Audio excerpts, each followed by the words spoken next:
Halo, aku Chloe. Hari ini aku bawa cerita yang beneran bikin terharu banget. Saat ini Jimin sedang mengalami ancaman pembunuhan yang mengerikan dan dia ketakutan. Ini adalah cerita tentang persaudaraan sejati yang ditunjukkan oleh Hyung lain termasuk Jin dan Yoongi ketika Jimin menerima ancaman pembunuhan sampai 3 kali di masa lalu.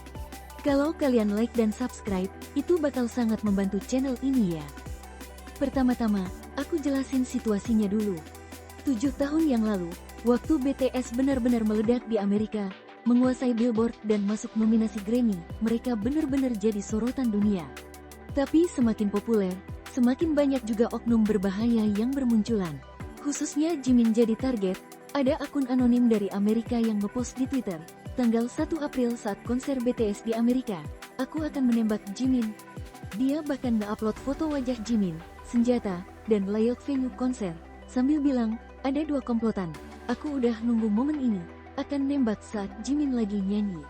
Ancamannya sedetail itu, beneran bikin merinding. Amerika kan?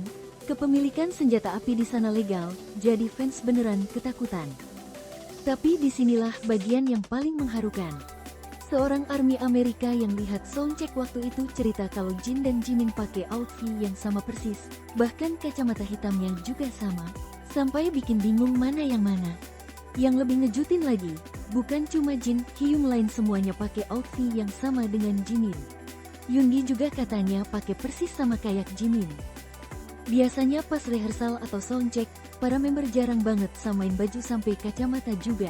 Normalnya mereka pakai baju santai masing-masing buat latihan.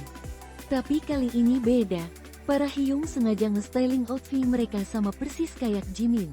Kenapa? Buat melindungi Jimin kalau terjadi sesuatu. Coba pikirin, kalau pelaku beneran datang, di atas panggung bakal susah bedain mana yang Jimin. Para Hyung tahu mereka sendiri juga bisa bahaya, tapi tetap ambil risiko demi ngelindungin Jimin. Apalagi Jin sebagai Hyung tertua, dan Yoongi yang biasanya kelihatan cuek tapi sebenarnya paling sayang sama para member.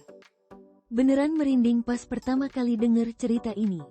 Apalagi Yoongi kan biasanya gaya, aku nggak peduli, dan cool gitu, tapi pas member susah dia sering diam-diam bantu dari belakang. Yoongi yang kayak gitu sampai pakai outfit yang sama dengan Jimin, itu artinya gede banget.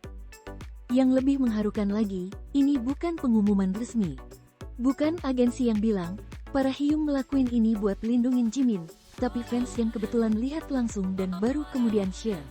Jadi para Hyung nggak pamer, mereka diam-diam aja ngelindungin adiknya. Lihat kayak gini, beneran BTS bukan cuma grup yang sama, tapi keluarga beneran. Apalagi Jin kan orangnya selalu Hyung yang tanggung jawab semua, rasa tanggung jawab sebagai yang tertua besar banget. Yoongi juga walau kelihatan cuek, dia peduli dan sayang banget sama member satu-satu. Bayangin situasinya waktu itu pasti serem banget. Nggak tahu ancamannya beneran atau bohongan, tapi mereka tetap antisipasi dengan pilihan kayak gini, padahal mereka sendiri juga bisa kena bahaya. Ini namanya persaudaraan sejati. Untungnya ancaman itu nggak beneran terjadi. Tapi dari kejadian ini kita lihat hati para member BTS yang asli. Biasanya sih suka ngegoda Jimin dan main-main, tapi pas situasi bahaya, keselamatan adik lebih penting daripada keselamatan sendiri. Khususnya Yoongi, biasanya ngegoda Jimin terus, tapi saat bahaya kayak gini dia ngelindungin Jimin. Ini beneran, tsundere, ya, kelihatan cuek dan dingin, tapi di dalam hati paling sayang dan cinta sama member. Di momen ini sisi asli Yoongi kelihatan banget. Dengar cerita ini beneran bikin nangis. Sadar kalau profesi artis bisa bahaya banget, tapi juga terharu sama ikatan kuat member BTS. Kejadian kayak gini juga nggak diekspos secara resmi, mereka diam-diam saling jaga. Indah banget. Jimin juga waktu wawancara bilang dengan santai, nggak ada waktu buat kebawa-bawa sama omongan itu, staff juga banyak bantu jadi nggak perlu khawatir. Dalam hati pasti takut banget, tapi dia ngomong gitu supaya fans nggak khawatir. Keren banget. Dan dari kejadian ini kita juga sadar betapa pentingnya perlindungan artis. Walau terkenal dan dicintai banyak orang, pada akhirnya mereka juga manusia biasa. Mengancam dan mengintimidasi orang kayak gini nggak boleh ada. Kalian gimana sama cerita ini? Aku setiap lihat BTS kayak gini, makin yakin pilihan aku suka sama mereka bener banget. Musik mereka bagus, tapi sisi manusiawi kayak gini lebih bikin terharu. Semoga kedepannya ikatan kuat kayak gini terus terjaga dan mereka saling melindungi.